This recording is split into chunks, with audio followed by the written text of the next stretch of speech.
اعوذ باللہ من الشیطان اللعین الرجیم بسم اللہ الرحمن الرحیم رب اشرح لی صدری ویسر لی امری واحلل عقدۃ من لسانی یفقہوا قولی اللہم صلی علی محمد وآل محمد۔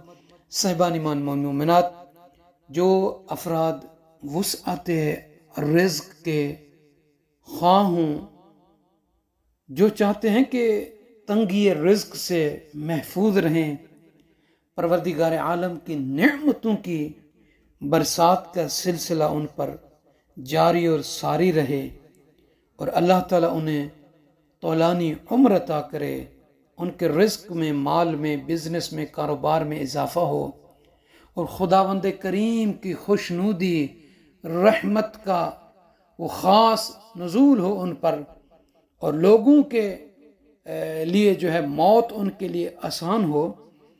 تو ان دو معصومین علیہ السلام کے وظائف پر انہیں عمل کرنا چاہیے۔ کون سے؟ امام جعفر صادق علیہ السلام کا پہلے فرمان بیان کرتے ہیں، پھر امام محمد باقر علیہ السلام کا۔ امام فرماتے ہیں کہ 3 بہترین اعمال ہیں۔ مولا کون سے؟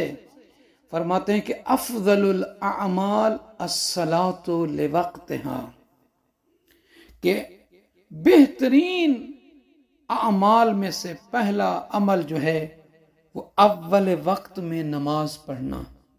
جیسے اذان ہو، اذان سے پہلے اپنے آپ کو تیار کر کے وضو کر کے مصلی عبادت پر بیٹھ جائیں، اور جیسے اذان ختم ہو اول وقت میں اس کی ادائیگی کریں، اسے پڑھیں۔ دوسرا مولا فرماتے ہیں وَبِرُّ الْوَالِدَيْنِ، والدین کے ساتھ نیکی جو ہے یہ بھی بہترین عمل ہے۔ ادب سے، احترام سے ان کے ساتھ پیش آنا، ان کے حکم کی اطاعت کرنا، ان کا خیال رکھنا ہر حوالے سے، اور ان کی آواز کے ساتھ اپنی آواز کو بلند نہ کریں، انہیں اذیت و تکلیف نہ دیں۔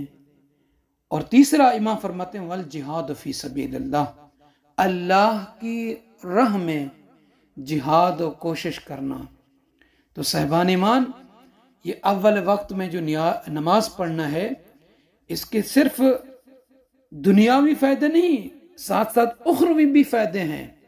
جو شخص اول وقت میں نماز پڑھتا ہے، روایت میں اس کی دعا قبول ہوتی ہے، اللہ رب العزت اس سے بلائیں دور فرماتا ہے، مشکلات اور پریشانیوں کو اس سے برطرف فرماتا ہے، اور خوشنودی پروردگار اس کے ہر حال شامل رہتی ہے۔ اور جو ماں باپ کے ساتھ نیکی کرتا ہے، بھلائی کرتا ہے، اللہ پھر اس کی عمر میں اضافہ فرما دیتا ہے۔ اس کے رزق میں اگر تنگی ہوتی ہے تو رزق میں اضافہ کر دیتا ہے۔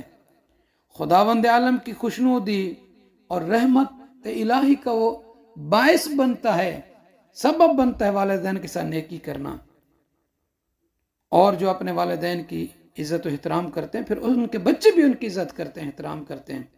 حتی روایت میں ہے کہ جو افراد اپنے ماں باپ کی عزت کرتے ہیں، اللہ ان کی موت میں آسانی فرماتا ہے، قیامت کے دن وہ اللہ کی پناہ میں ہوں گے۔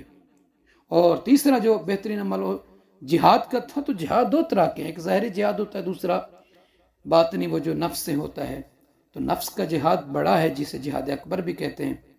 اس لیے انسان اپنے نفس پر کنٹرول کرے، انسان، کیونکہ نفس جو ہے انسان کو اللہ کی نافرمانی کا حکم دیتا ہے۔ جیسے وہ یہ ہے کہ انسان کو نماز سے روکتا ہے، نفس روزہ سے روکتا ہے، حج و زکوٰۃ دینے سے روکتا ہے، دیگر واجبات الہی کو انجام نہ دینے سے وہ روکتا ہے۔ تو لہٰذا انسان کو چاہیے کہ اپنے نفس پر وہ جہاد کرے۔ کیا مطلب؟ یعنی ان چیزوں کو اول وقت میں ادا کرے، نماز ہے، روزہ ہے، حج ہے، زکوٰۃ ہے، دیگر واجبات، اور اپنے والدین کی عزت و احترام بھی کرے، تو کامیابی ملے گی، کامرانی ملے گی۔ اور امام محمد باقر علیہ السلام فرماتے ہیں کہ رزق روزی کے کم ہونے کے بھی اسباب ہیں، آپ ان اسباب کو ڈھونڈیں۔ کیا وجہ ہے کہ ہمارے ہاں رزق روزی نہیں ہے؟ کیا وجہ؟ ہم نمازیں بھی پڑھتے ہیں اور اعمال بھی کرتے ہیں، وظائف بھی کرتے ہیں، پھر بھی رزق روزی کم ہو رہی ہے۔ تو امام فرماتے ہیں کہ ان العبد لیذنب الذنب، کہ بے شک جو بندہ گناہ انجام دیتا ہے جس کی وجہ سے اس کی روزی اس سے چھین لی جاتی ہے، یہ کیسے؟ دیکھیں ہر چیز اپنا اثر چھوڑتی ہے، چاہے وہ چھوٹی چیز ہو تو بھی وہ اثر چھوڑتی ہے، بری ہو تو بھی۔ اسی طرح اللہ تعالیٰ کی نافرمانی اور گناہ بھی اپنا اثر چھوڑتے ہیں، چاہے وہ گناہ تھوڑے ہوں یا زیادہ، گناہ کبیرہ ہوں یا صغیرہ ہوں۔ بہرحال گناہ کا ایک برا اثر یہ ہوتا ہے کہ اللہ تعالیٰ اس بندے سے جو گناہ کرتا ہے اس سے نعمتوں کو چھین لیتا ہے، سلب کر دیتا ہے، اس پر نعمتیں کم کر دیتا ہے۔ کیا ہوتا ہے پھر اس سے؟ جب اسے نعمتیں سلب کر لیتا ہے اس سے یہ ہوتا ہے کہ پھر اس کا رزق تنگ ہو جاتا ہے، وہ اللہ کی نعمتوں سے محروم ہو جاتا ہے۔ اور بعض تو روایت میں یہاں تک ملتا ہے کہ گناہوں کی وجہ سے اللہ تعالیٰ پھر ایسے افراد سے رزق کو تیزی سے چھین لیتا ہے۔ کون سے گناہ کہ جن کی وجہ سے اللہ رزق کو تیزی سے چھینتا ہے؟ وہ یہ ہے کہ لوگوں پر ظلم کرنا، ظلم یعنی لوگوں پر کرنا، ان کے حقوق کو چھیننا، ان پر زیادتی کرنا، قتل کرنا، قطع رحمی کرنا، ماں باپ کی نافرمانی کرنا اور ان کو اذیت دینا۔ یہ ایسے گناہ ہیں صاحبان ایمان مومن مومنات کہ جس کی وجہ سے اللہ بندے کا رزق کم کر دیتا ہے۔ تو لہٰذا خلاصہ کریں کہ جو افراد، جو مومنین مومنات بندگان خدا چاہتے ہیں کہ پروردگار عالم انہیں وسعت رزق دے، ان کا رزق وسیع ہو، تو ایسے افراد کو چاہیے کہ وہ گناہوں کو ترک کر دیں، گناہوں کو چھوڑ دیں، تاکہ تنگی رزق سے محفوظ رہیں گے، رزق پھر ان کا وسیع ہوگا، اور اللہ کی نعمتوں کا سلسلہ جو گناہوں کی وجہ سے منقطع ہوتا جا رہا ہے وہ نعمتیں واپس لوٹنا شروع ہو جائیں گی، اور گناہوں سے ہمیشہ توبہ کرتے رہیں تاکہ اللہ تعالیٰ کی نعمتیں شامل حال رہیں۔ تو تمام صاحبان ایمان مومن مومنات سے عرض ہے کہ ہم اپنی دعاؤں میں یاد فرمائیں گے، دعا کرتے ہیں کہ پروردگار ہمیں بھی ان اعمال صالح کو انجام دینے کی توفیق عطا فرمائے اور محرمات الہیہ سے بچنے کی توفیق دے۔ دعا کرتے ہیں کہ پروردگار ہمارا یہ پڑھنا، آپ کا سننا عبادت میں شمار فرمائے، اس کا اجر اور ثواب دنیا اور آخرت میں صدقہ جاریہ کے طور پر ہمیں اور آپ سب کو عطا فرمائے۔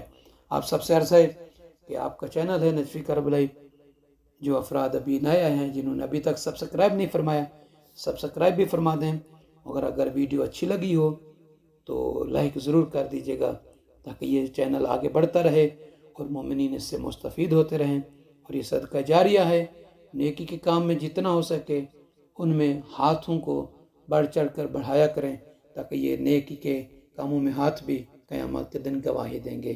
جزاک اللہ۔ اعوذ باللہ من الشیطان اللعین الرجیم، بسم اللہ الرحمن الرحیم، رب اشرح لی صدری ویسر لی امری واحلل عقدۃ من لسانی یفقہوا قولی۔